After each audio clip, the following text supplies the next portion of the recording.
আমাদের একটা স্বপ্ন হয়ে দাঁড়িয়েছে। এই স্বপ্নের সফল রূপ দেখার জন্য একটু একটু করে পর্দা উন্মোচিত হচ্ছে, আলোয় আলোকিত হচ্ছে। আমাদের অনেক দ্বিধা ছিল, সংশয় ছিল।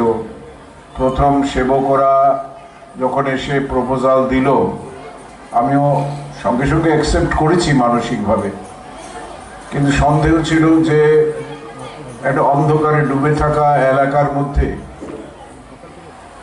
নতুন করে যে আলোর ঝর্ণা বইয়ে দেওয়া, এখানে এমন একটা জায়গা যেটার মধ্যে সমস্ত ধর্মের মানুষ বাস করেন, সংখ্যাগুরু, সংখ্যালঘু, জনজাতি, পশ্চিমারা।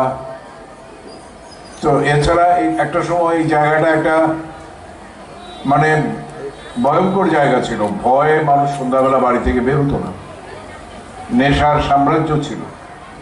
এখনো যে নেই তা না, কিন্তু অনেক কমে গেছে, কারণ এখানকার বাচ্চাগুলোকে এমন সুন্দরভাবে ট্রেন আপ করেছে, বাচ্চাদের সঙ্গে সঙ্গে তাদের মা বাবারাও স্বপ্ন দেখা শুরু করেছে।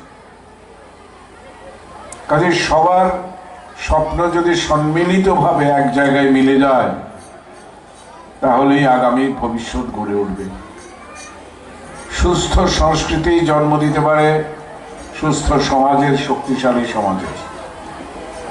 তো আমি আজকে যাকে নিয়ে আমাদের এই উৎসব, যে লালন ফকির বা লালন সাঁই বা মহাত্মা লালন,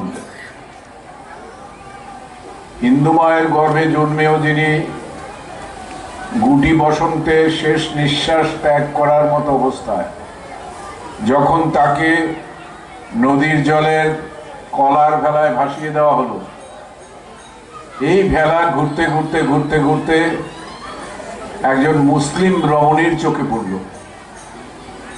তিনি গিয়ে দেখলেন যে মৃদু শ্বাস পড়ছে, সযত্নে তুলে এনে একটু একটু তিল তিল করে তাকে সেবা করে সুস্থ করে তুললেন, এবং সেখানেই জন্ম নিল তার জন্মদাত্রী মাতা আর জীবনদাত্রী মাতা। এই সম্পর্কের মাঝখানে পড়ে প্রবল মানববাদী হয়ে উঠলেন তিনি। তার ভিতর